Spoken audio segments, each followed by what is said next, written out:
Jatuh cinta saya sama istri saya yang berdoa buat saya ke Bandung. Begitu ketemu, saya kaget saudara. Dia guru sekolah minggu. Matanya, mata damai. Saudara, di film perempuan cantik. Tapi matanya, lihat. Mata kepahitan. Mata iri hati. Mata sombong. Mata pembunuhan. Yang paling banyak di film, mata duitan. Ini pantang dibawa belanja saudara, kehabis kita. Tapi yang lebih banyak lagi, mata. Begitu ngumpul di mana, kupingnya panjang kiri kanan, dengar semua masukan. Seperti wartawan, ini berita baru, ini baru berita. Infotainment. Mulai terjadi Amsal 13 ayat 3, lebar bibir. Ya dah, lebar kali mulutmu dari sononya. Amsal 20 ayat 19, bocor mulut. Dan orang seperti ini saudara, lebar bibir, bocor mulut, hanya panjang mulut. 2-3 orang berkumpul, mari kita ngerumpi. Orang karo, acece, ancang cian, cekurak. Mata. Tapi perempuan ini, mata damai. Dan saya langsung bilang sama dia, saya jauh-jauh dari Jakarta, bukan mau pacaran, kawin. Kalau mau aku tetap datang, kalau enggak aku pulang enggak datang. Maka terjadilah yang tadi, aku cinta sama kau, kawin kita. Ada pertanyaan?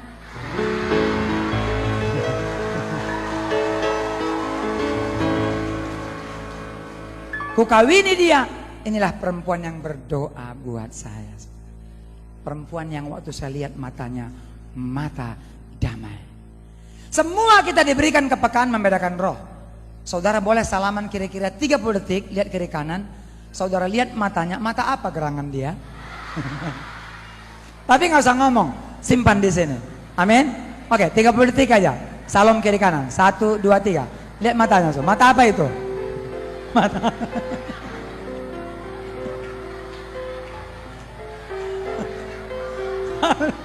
Saudara, mata itu pelita hati. Kalau mata orang karo, saudara maaf ya, mata orang karo secara umum itu mata sendu, bukan senang duit, bukan. Sedih. Kenapa?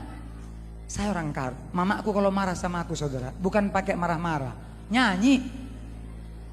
Kundulkan anakku ya, kain deh, kundulkan mendi, anakku ya. Mulai nyanyi dia. Anakku, anak kuat pensi muda, Dau kami Jakarta, kujuman anden wenda, ku sabah iya, bas panas mata waria anakku, ibas udan tetap aku nyangkul nanam pagi. Adik buah pagi-pagi dayakeun sana, nukur baju anakku, nukur nukur buku sekolah anakku. Mon anakku, mesui takalku, tapi ku pala-palai nyangkul anakku ndai teku. Dan yang saya nggak tahan saudara, kalau dia udah mulai, saya dakal ku hapus ku anakku. Bagi aku ku Jakarta lalit baju undu sada setel ngenca buku undu pelalit sansu kirimin kakak andu kepekan laseman bandu aku saya nih emang gue lewat bagaimana nandain doain aku pala-palain aku cuma ingat-ingat anak nasi mudandai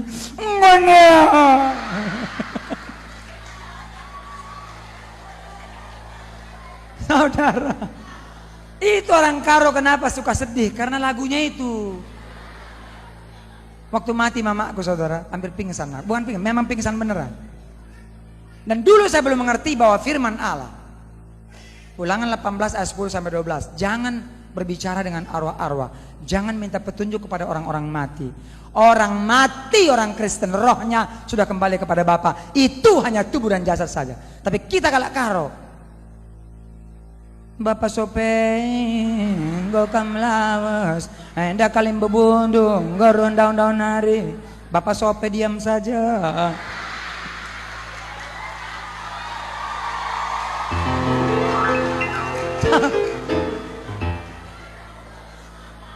Orang dibilang jangan bicara sama arwah-arwah, minta petunjuk kepada orang-orang mati. Saya nyanyinya juga begitu. Ini nyanyi kepedihan, kenapa saudara? Nande nindur jabu lebe aku cepa gilit kempu angki bangki mdu basaku nari emang kekam lawe lengaku jabu ngom lawas nande. Mama aku diam aja.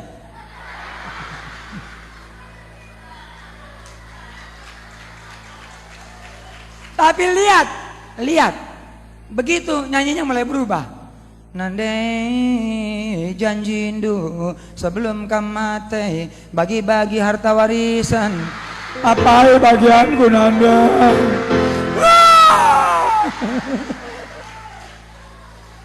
Kalau bicara warisan galang babahna. Saudara, setelah saya mengerti firman, saya nggak pernah mau bicara lagi sama orang mati. Kenapa? Terbuka celah. Roh-roh orang mati, iblis menyamar memasuki kita. Dan itu pelepasan saya banyak sekali di Jakarta. Ngomong sama orang yang sudah mati. Itu firman Allah, nggak boleh. Udah nggak ada hubungan orang hidup dan mati. Sudah selesai. Saudara, saya mau tanya saudara jawab jujur. Supaya malam ini saudara benar-benar pulang dengan kelepasan. Boleh nggak bilang sama orang yang mati itu selamat jalan? Yang bilang boleh angkat tangannya. Oke, turun. Yang bilang nggak boleh angkat tangannya. Oke, yang abstain angkat tangannya. Matius 5:37. Jika ya katakan ya, jika tidak katakan tidak. Lebih daripada itu berasal daripada sejat. Iblis, orang Kristen diajar tegas. Sekali lagi, jangan ada yang abstain. Yang bilang boleh selamat jalan buat orang mati, angkat tangannya. Turun. Yang bilang nggak boleh, angkat tangannya. Beri kemuliaan buat Yesus. Setan itu bisa bekerja aneh, saudara. Coba saudara tiba-tiba, Nande, selamat jalan. Dia buka mata, selamat jalan juga.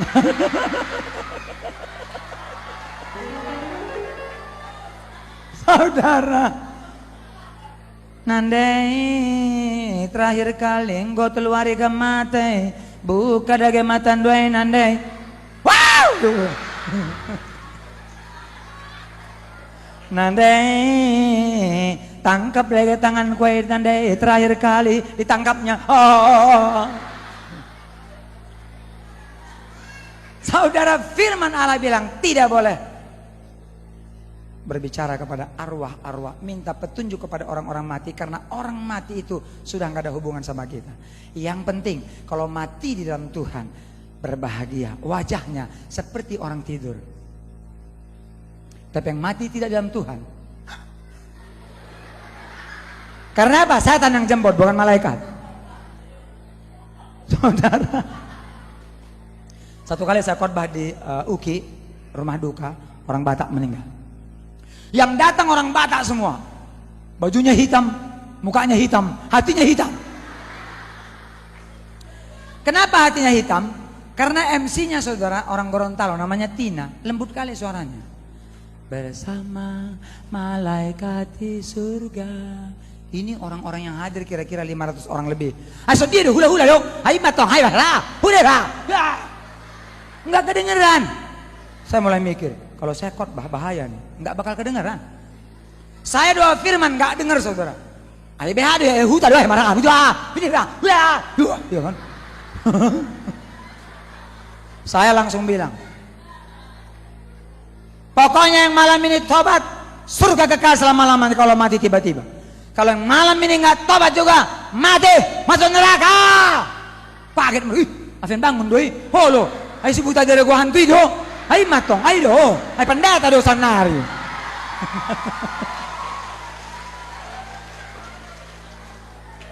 Saudara pikir kalau saya khotbah di tempat orang mati menyenangkan telinga? Enggak. Harus firman Allah. Saya katakan bahwa di dalam Lukas 16 ayat 24, Lazarus, orang yang miskin itu yang mati masuk surga. Orang kaya itu yang mati masih disimpan di halaman neraka, belum neraka. Ayat 24 bisa katakan ini, saudara.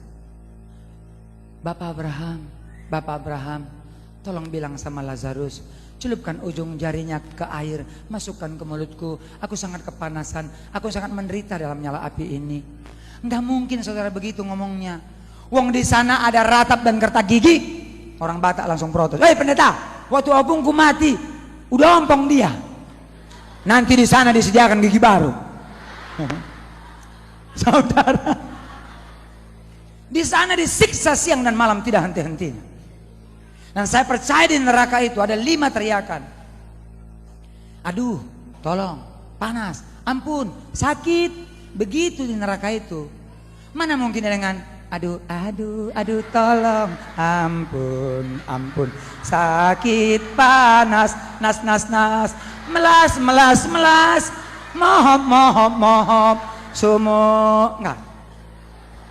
Saudara, dia akan teriak di sana, saudara.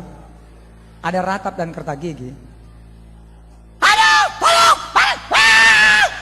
Kalau tahu begini, kan begitu di sana. Mentang-mentang dia orang Sunda, dia bacalah Lukas 16 ayat 24. Bapak Abraham bilang atunya ke Lazarus, abdi tadi dia panas teingnya. Lamun di itu ada cai, celupkan atuh ku ujung abdi. Abdi teh panas teing, di dia menderita, ayan teh cainya. Nggak mungkin gitu, saudara. Atau kalau orang karo ya, Bapak Abraham, katakan sih tikman Lazarus saya. Adili jelau, tamana telunjuk neku, lau tamakan ku babahku, melase ya, menderita kali. Nggak mungkin, saudara. Di neraka itu, siang malam tidak henti-hentinya. Sesuai dengan Wahyu 14 ayat 11. Disiksa selama-lamanya. Tapi yang percaya Yesus, terima Yesus sebagai Tuhan dan Juru Selamat, selama-lamanya surga kekal. Dan saya bersaksi di dalam orang mati itu, di rumah sakit UKI itu, yang saya khotbahi bukan yang mati, tapi yang tinggal, yang hidup. Jadi saudara-saudara, di neraka itu nanti, kalau dia ada dialog itu, dia akan berdialog. Aduh, Bapak Abraham, tolong bilang, Lazarus, aduh, panas, gitu. Saudara tahu selesai saya khotbah, seorang bapak tinggi besar. Pendeta, bagus sekali khotbahmu. Loh, kenapa Pak? Takut pun aku. Selama ini bapak nggak pernah takut aku. Tapi acting begitu tadi jadi mikirlah aku, tobatlah aku. Jadi selama ini bapak belum tobat, dia belum lah. Tapi dengar gitu tadi ngeri kali. Kupikir kalau gitu khotbahmu terus, yang mati aja bisa bangkit itu. Bisa. Saudara, ada hal yang menarik firman kita malam ini, supaya kita sungguh-sungguh surga kekal selama-lamanya. Kita akan buka Yohanes 5 ayat 24. Yohanes 5 ayat 24.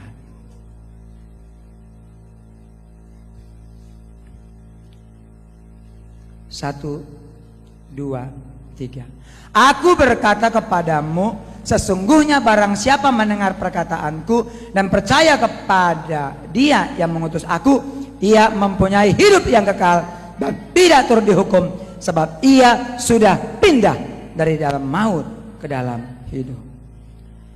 Tapi banyak firman saudara, kalau kita menyangkal Dia, Dia juga akan menyangkal kita. Bahkan Paulus katakan di 1 Korintus 9 ayat 27, aku melatih tubuhku menguasainya seluruhnya, supaya jangan setelah memberitakan firman, memberitakan Injil kepada orang lain, aku sendiri ditolak. Paulus katakan itu, saudara. Makanya Roma 12 ayat 1, aku persembahkan tubuhku sebagai persembahan yang hidup, kudus, dan yang berkenan kepada Allah.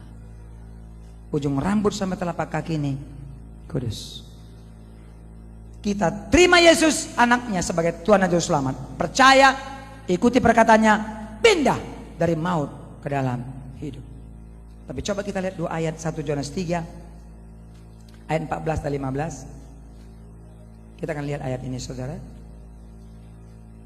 1 Yohanes 3 ayat yang ke-14 dan 15. 1, 2, 3. Kita tahu bahwa kita sudah berpindah dari dalam maut ke dalam hidup, yaitu karena kita mengasihi saudara kita. Barang siapa tidak mengasihi, ia tetap di dalam maut.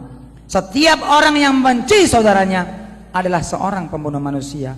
Dan kamu tahu bahwa tidak ada seorang pembunuh yang tetap memiliki hidup yang kekal di dalam dirinya.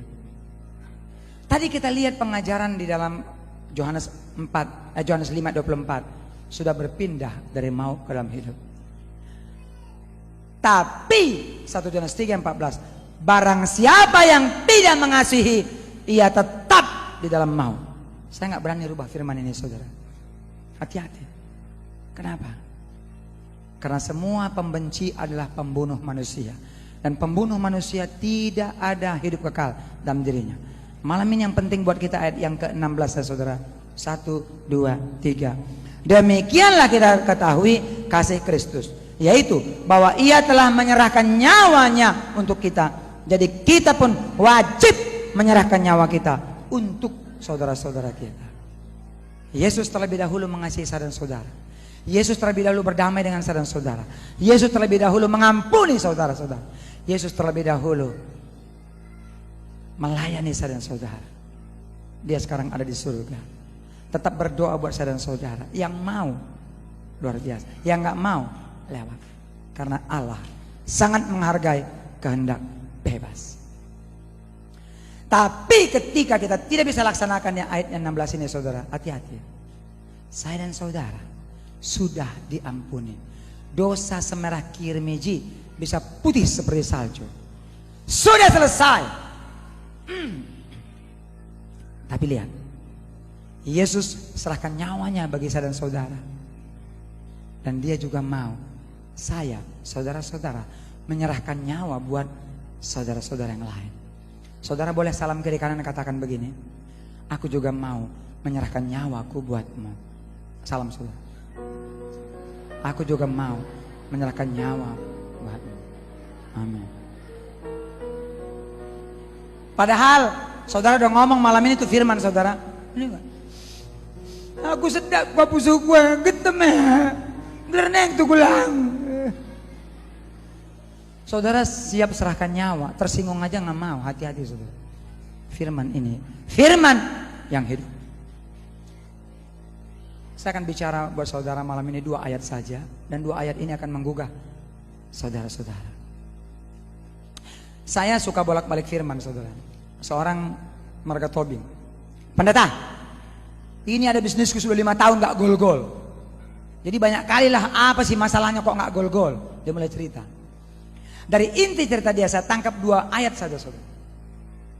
Pak, kalau bapak mau gol usahanya itu, yang pertama, bapak catat ayatnya, dicatat saudara. Tetapi carilah dulu kerajaan dunia dengan segala ketidakbenarannya, maka semua akan dikurangkan daripadamu. Ini bagus tuh, di mana itu? Di mana itu? Matius 6 ayat 33 dibalik. Tetapi carilah dulu kerajaan Allah dan kebenarannya, maka semua akan ditambahkan kepadamu. Balik saudara. Tetapi carilah dulu kerajaan dunia dengan segala ketidakbenarannya, maka semua akan dikurangkan daripadamu. Aduh, betul itu, betul ya. Doa dulu baru bekerja. Ya, melayani dulu, nanti Tuhan akan luar biasa. Ya. Aduh, tadi ada pendeta bilang jangan ke Thomas Bangun. Bajingan itu katanya. Tapi karena aku pikir aku bajingan ketemu pendeta bajingan cocok.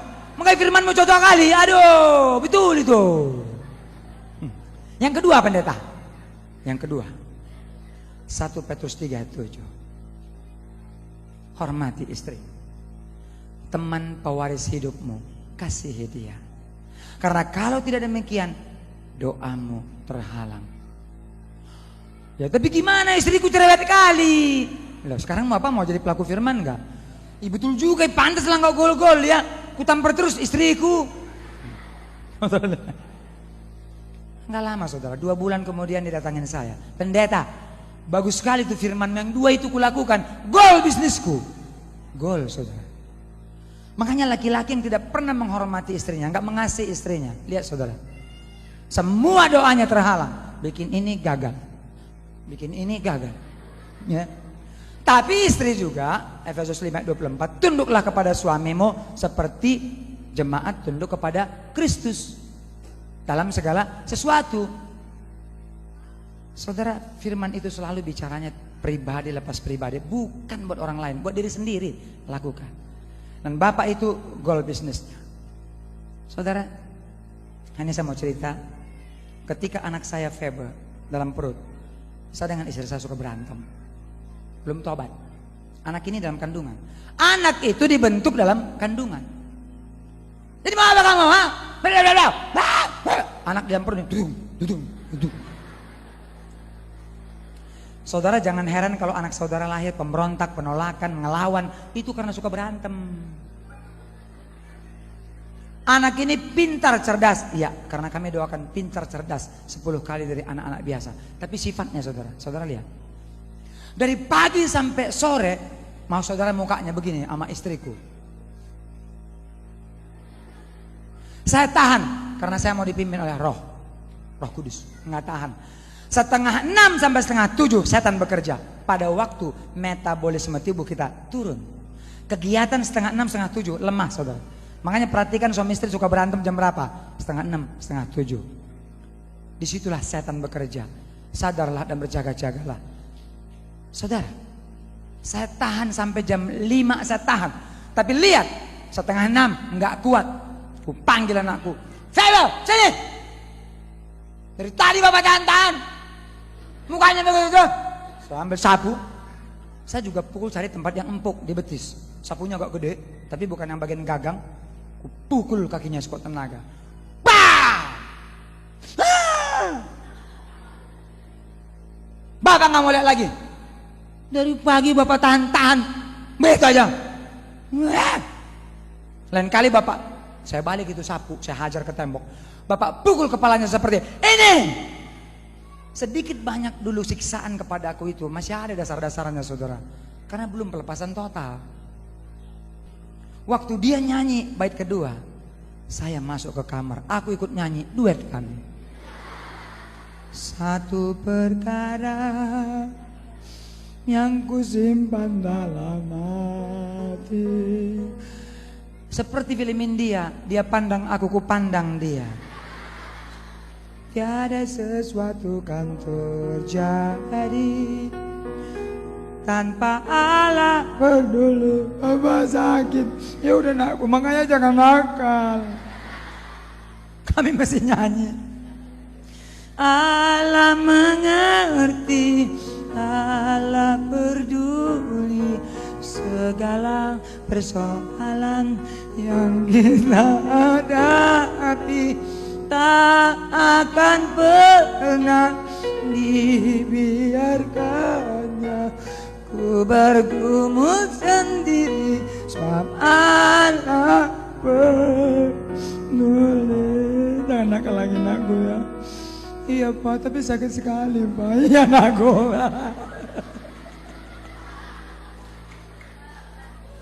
Saudara, dan sejak itu saya nggak pernah lagi perkara sama anak saya. Kenapa? Dia juga walaupun anak manusia apa adanya di hadapan Allah. Nah, kapan lagi berantem sama mamanya? Itu dari pagi sampai siang, saudara. Mukanya itu begitu. Aku tahan. Jam 12 dia berdamai dengan mamanya. Puji Tuhan, aku nggak terlibat. Tapi mukanya masih cembokotut. Istri saya bilang, Febe, tadi kan udah berdamai, kok mukanya masih gitu sih? Mama ini gimana sih? Sisa-sisanya kan masih ada. Kalau saudara berantem sisa-sisanya masih ada, enggak ada Yesus di hatimu, enggak ada Roh Kudus. Kita buka satu ayat, 1 Korintus 6 ayat 7. 1 Korintus 6 ayat 7. Satu ayat saja.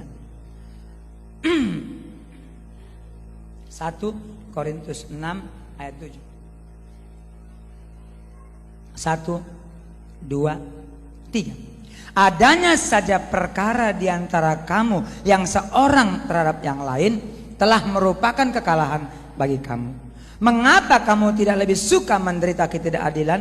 Mengapakah kamu tidak lebih suka dirugikan? Ini konsep kekristenan, saudara. Orang Kristen diajar itu, kasihilah musuhmu, balas kejahatan dengan kebaikan, ditampar pipi kiri, kasih pipi kanan. Yesus pemenang. Yesus ada di sini. Kita pemenang. Tapi kalau ada perkara di antara kita, sudah merupakan kekalahan bagi kita. Saudara, saudara boleh salam kiri kanan. Adanya saja perkara di antara kita, kita sudah kalah tahu. Sudah. Salam. Adanya saja perkara di antara kita, kita sudah kalah tahu. Saudara, amin. Orang Kristen diajar siap menerima ketidakadilan, siap dirugikan. Itulah orang Kristen. Karena apa? Roh Kudus yang membuat dia kuat. Roh Kudus memampukan dia. Nah, malam ini kita akan buka satu ayat, dan saudara akan lihat ayat ini berbahaya sekali buat orang Kristen. Wahyu 3 ayat yang kelima. Wahyu 3 ayat yang kelima. Nanti saya satu kesaksian, Yesus luar biasa. Dan saya mau katakan sama saudara, jangan kehilangan kasih yang semula. Yesus, saudara juga tidak akan kehilangan kasih yang semula kepada setiap orang. Wahyu 3:5. 1, 2, 3. Barang siapa menang, ia akan dikenakan pakaian putih yang demikian. Aku tidak akan menghapus namanya dari kitab kehidupan, melainkan aku akan mengaku namanya di hadapan Bapakku dan di hadapan para malaikatnya. Saudara, kata-kata Yesus yang dituliskan oleh Yohanes, murid yang dikasihi. Kalau saudara perhatikan, ini ayat dibalik. Barang siapa kalah, ia akan dikenakan pakaian hitam jorok bau yang busuk yang demikian. Aku akan menghapus namanya dari kitab kehidupan, melainkan aku juga tidak akan mengaku namanya di hadapan Bapakku dan di hadapan para malaikatnya. Orang yang menang adalah orang yang ada Yesus di sini, Roh Kudus di sini. Roh Kudus sesuai dengan Efesus 6 ayat 10 yang menguatkan kita. Gunakan kuasa Tuhan melalui roh yang tinggal di dalam hati saudara masing-masing. Celakalah tubuh maut ini, tapi syukur ada Yesus, panggil namanya. Orang-orang yang menang adalah orang-orang sesuai 1 Yohanes 1 ayat 9. Jika kita mengaku dosa-dosa kita, ia adalah setia dan adil, dan ia akan mengampuni semua dosa-dosa kita, bahkan mensucikan pelanggaran kejahatan kita. Orang yang menang, yang sungguh bisa mengampuni setiap orang yang bersalah kepadanya, seperti Yesus yang sudah mengampuni dia. Orang yang menang, yang sungguh katakan, Yesus engkau Tuhanku, Juru Selamatku, aku terima engkau sempurna, penuhi aku, hatiku, pikiranku, kehidupanku penuh oleh Yesus. Itu orang-orang yang menang, saudara. Karena Roh Kudus akan penuh di dalam dia. Saudara, kesaksian saya kembali ke istri saya. Karena istri saya menangkan saya dengan doa-doanya. Satu kali dia hamil yang keempat, mukanya cembok kotut, saudara. 1 minggu aku biarkan. Tapi ketika Roh Kudus jamaah dia diminta ampun sama Tuhan. Saya bilang sama dia, di dalam firman Allah nggak ada dikatakan pasang KB kau, jangan banyak anakmu, nanti susah hidupmu. Pasang spiral kau, nggak ada. Firman Allah, beranak cuculah, bertambah banyaklah, penuhilah bumi. Makanya saudara yang anaknya diatur-atur cuma 1 sama 2, saudara sudah langgar firman Tuhan. Loh iya firman. Saudara, istriku karena dijamah oleh firman, akhirnya dia bilang, iya Pak, aku siap. Gendut kali. Waktu hamil 8 bulan, rumah kami tinggi, saudara. Malam-malam saya pulang karena ngantuk, saya langsung tidur. Jam 12 saya lapar. Saya bilang, Ma, bangun. Kenapa Pak? Lapar. Ada nggak Indomie di bawah sama telur gitu? Oh ada Pak. Ntar ya. Dengan perutnya yang gendut itu dia turun tangga, saudara. Haleluya, haleluya, haleluya. Kalau dulu ngerumel, ini enggak. Dia lakukan dengan tulus buat suaminya. Saudara, Saya begitu dia bawa makanan dan saya bilang, terima kasih Ma, iya Pak. Baru 2 suap istriku, tukang tidur, ngorok. Saudara tahu nggak dulu sebelum tahu belutku berkuasa, ngoroknya ku hitung ada 10 macam. Banyak kali. Tapi setelah saya doa, Tuhan, ngoroknya dikit aja Tuhan, volume ngoroknya kurangin dalam nama Yesus. Sekarang ngoroknya cuma 1 macam. Kayak ikan mas koki. Saya lagi enak-enak kepedesan, dia nggak bawa minuman, ku bangunkan lagi. Mama, bangun. Kenapa Pak? Minumannya mana? Ya, Mama lupa. Dia turun lagi. Haleluya.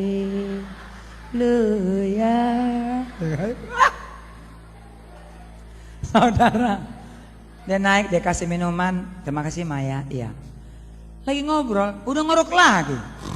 Kenapa saudara? Orang yang gampang tidur itu orang baik.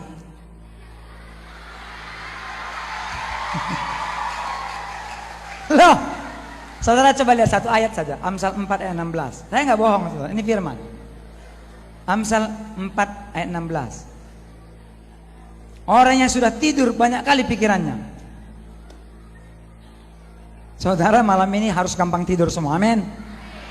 Nah, susah tidur karena nggak ada uang, nggak ada kerja, suaminya galak, tobat saudara. Oke, Amsal 4 ayat 16. Karena mereka tidak dapat tidur bila tidak berbuat jahat, kantuk mereka lenyap bila mereka tidak membuat orang tersandung.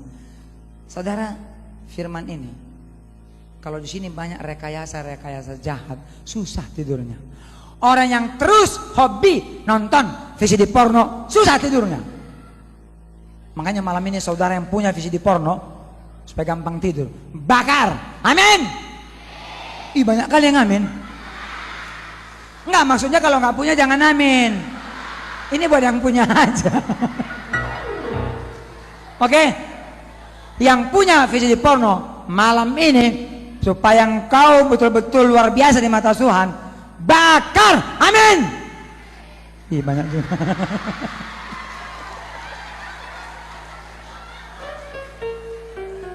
Saudara, istri saya gampang tidur karena memang enggak macam-macam saudara. Doa. Dan sekarang juga dipanggil khotbah kemana-mana. Urapannya lebih-lebih dari saya. Karena apa? Doanya kuat kali. Saya kalau kecapean khotbah kadang-kadang doanya agak kurang. Istriku enggak, kuat kali doa. Kapan-kapan saudara boleh undang di Batam, luar biasa. Bukan dia yang luar biasa, Yesus luar biasa bekerja di dalam dia. Nah saudara yang kekasih, saya lihat dia tidur, saya taruh makanan semua di luar kamar dan saya tidur. Jam 2 kira-kira anakku yang Matthew menjerit, mentang-mentang bapaknya bekas juara karate. Mama, susu. Saya sih bangun saudara, tapi saya munafik, istriku aja yang bikin. Istri saya bikin, nggak lama tidur lagi, bangun lagi si Dea. Mau susu. Aku tidur, gue lihat, bangun aku, istriku bikin. Nggak ada cemberut saudara, nggak ada marah. Kalau dulu ngomel. Selesai itu saya tidur. Jam 4 saya terbangun karena istri saya dapat karunia berkata bahasa roh. Saya lihatin. Dia selesai doa, dia tutup Alkitabnya, dia pergi ke anakku yang satu. Tuhan, terima kasih Engkau berikan aku anak-anak yang cakep, pintar, cerdas. Mari Tuhan lindungi anakku dengan kuasa darah yang kudus. Jaga mereka terus. Lama doanya. Amin. Pergi anakku yang satu. Tuhan, terima kasih Tuhan. Anak ini sungguh luar biasa. Tiba-tiba dia menuju kepadaku. Dari kepada ketahuan masih bangun, aku balikkan badanku.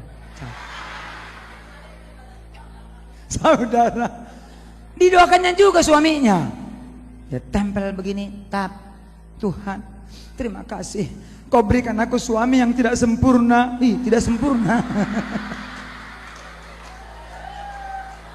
Tapi Tuhan, Kau pakai dia luar biasa. Izinkan dia terus menangkan jiwa-jiwa Tuhan untuk kemuliaan nama-Mu.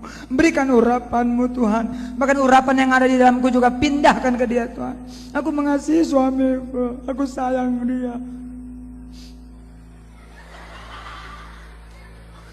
Selama dia doa, lebar kali mulutku. Saudara, saya menangis dan saya katakan, Tuhan terima kasih. Kau berikan aku istri penolong yang sepadan. Luar biasa. Dia selesai doa, amin. Dia pergi. Aku hapus air mataku, saudara. Aku balik, aku mau berdoa buat dia. Udah ngorok lagi. Saudara, betapa luar biasanya kalau suami istri itu rukun, saudara. Asik, kenapa? Karena dua orang sepakat di dunia ini meminta apa saja Tuhan kabulkan. Itu bicara Matius 18 ayat 19, suami istri pegangan tangan pagi-pagi jam 5. Apa doa kalian? Janji Tuhan dijawab. Dua pendoa syafaat. Apa doa kalian? Orang yang didoakan dan yang mendoakan sepakat, luar biasa. Kisah 14 ayat 9. Paulus menatap dia dan melihat ia beriman dan dapat disembuhkan. Baru Paulus tumpang tangan dan orang itu sembuh. Thomas Bangun juga seperti itu. Kalau sebentar hamba-hamba Tuhan dan saya berdoa di tempat ini, kami akan melihat orang-orang yang Thomas Bangun menatap dia dan melihat ia beriman dan dapat disembuhkan. Barulah kami hamba Tuhan tumpang tangan. Kalau saudara ditumpang tangan gak punya iman kepada Yesus, doain gak bakal sembuh gua. Ngapain didoain? Saudara tahu nggak? Ini tambah sedikit. Waktu dulu pertama saya ada altar call, saya maju, aku paling tinggi dari semua. Semua didoakan rubuh, saudara. Bingung aku. Kok rubuh semua? Nah, waktu dia sampai kepada aku punya kuda-kuda kan? Waktu dia tumpang tangan, dorong-dorongnya kepala aku. Ku lawan, ayo lo.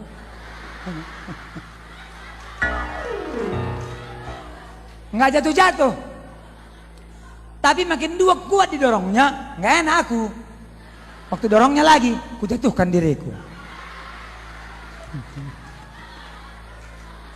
Saudara, semua jatuh, aku ikut jatuh. Semua terbaring, aku pun terbaring. Semua tutup mata, aku tutup mata. Tapi sambil ku intip, kok belum ada yang bangun ya? Ketika semua bangun, aku pun bangun karena namaku Advent Bangun. Itu munafik, saudara. Kalau saudara nggak jatuh, jangan jatuh-jatuhkan diri. Kayak ada tante Genit, aku perhatiin. Waktu aku mau doain, dilihat dulu di belakang siapa. Ada cowok ganteng. Tanganku belum nyampe, jatuhkannya dirinya. Plap. Jatuhlah di pelukan cowok ganteng itu. Plap. Ngeri kali. Kalau orang jatuh dalam urapan, saudara, kepanting pun nggak bakal ada apa-apa. Bam, nggak apa-apa. Kalau jatuhnya karena urapan, Tuhan jaga, malaikatnya tata. Pengalaman saya begitu, saudara. Saudara, sakit penyakit banyak sembuh. Satu kali saya berdoa buat seorang ibu, ampuni suamimu. Kuasa pengampunan dosa luar biasa. Nggak mau. Semua boleh kuampuni, tapi suamiku tidak. Saya bilang, ibu kankernya udah berapa lama? 10 tahun. Kalau ibu mau sembuh hari ini, saya doa, ampuni, sembuh. Waduh, ya doakan aja lah Pak Thomas, doakan aja lah. Saya doain aja, saudara. Jam 4 sore, jam 6 dia pulang ke rumah. Dia ingat yang saya ngomong itu. Dia masuk kamar, dia kunci pintu, dan dia ambil tindakan iman. Kuasa pengampunan dosa luar biasa. Dia ampuni suaminya, badannya bergetar, dan tumor kanker ganas yang 10 tahun itu, maaf, keluar semua dari vaginanya. 10 hari kemudian setelah dia periksa di dokter, bersih, baru dia datang sama saya. Pak Thomas, itu hampir 2 kilo loh. Kok ibu tahu?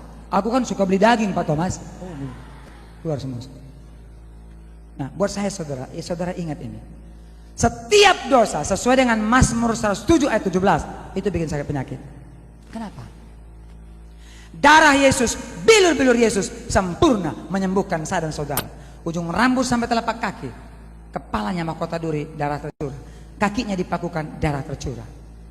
Kuasa darah Yesus dengan bilur-bilurnya sembuh. Tapi kenapa orang Kristen sakit lagi? Perhatikan, saudara. Saudara saya, anak pendeta, pindah agama. Saudara bilang sama dia, orang yang pikirannya kembali kepada pikiran dunia, setan, maka yang dihajar kepalanya. Darah Yesus yang tercurah di kepala sia-sia, tidak bisa melindungi. Kanker, kemarin dioperasi, saudara, saya bilang sama dia, tobat. Saudara sudah terima Yesus, pergi ke dukun, pergi ke orang pintar, bertanya kepada orang-orang alternatif, percaya kepada Mama Lauren, percaya sama Ki Joko bodoh, bodoh. Merusak.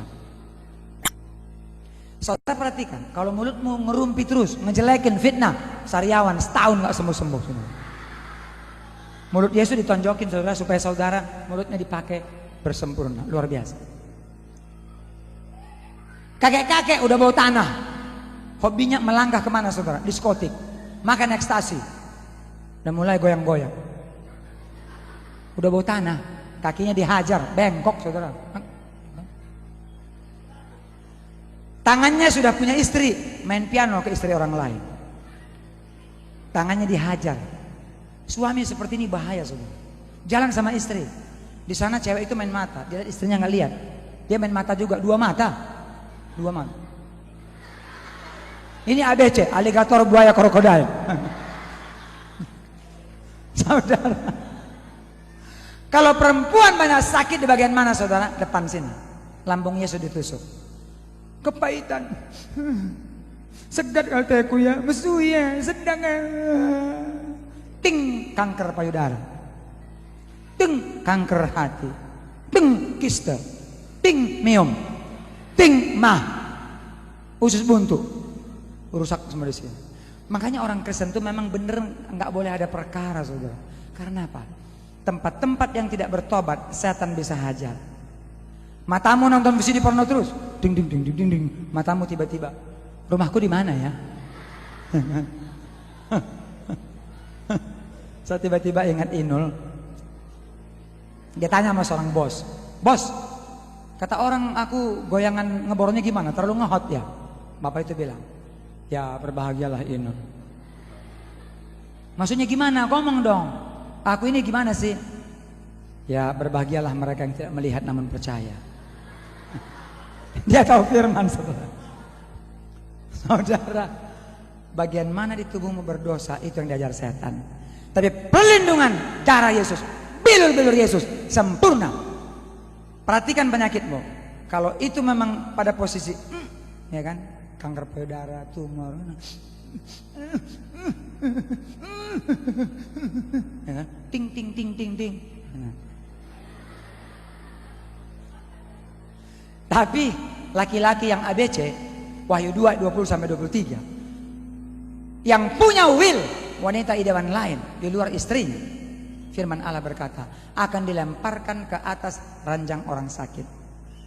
Perempuan yang berhubungan dengan dia akan dilemparkan ke kolam besar. Dan anak-anaknya akan dimatikan. Mungkin secara rohani dulu, baru jasmani. Saya banyak lihat laki-laki saudara dalam pelayanan saya. Kalau bengkok-bengkok dia langsung kutanya, ada will ya? Ama ini will. Will itu wanita idaman lain. No. Berapa? Maknya.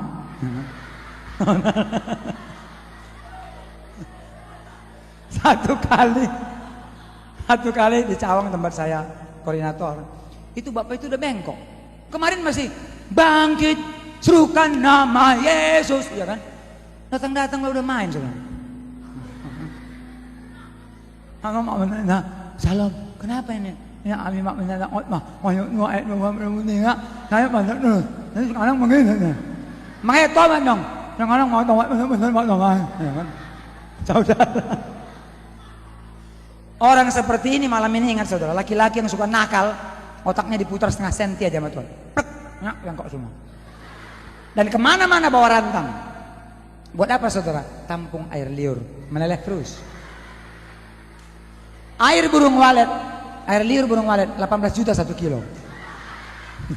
Air liur seperti ini, siapa yang mau?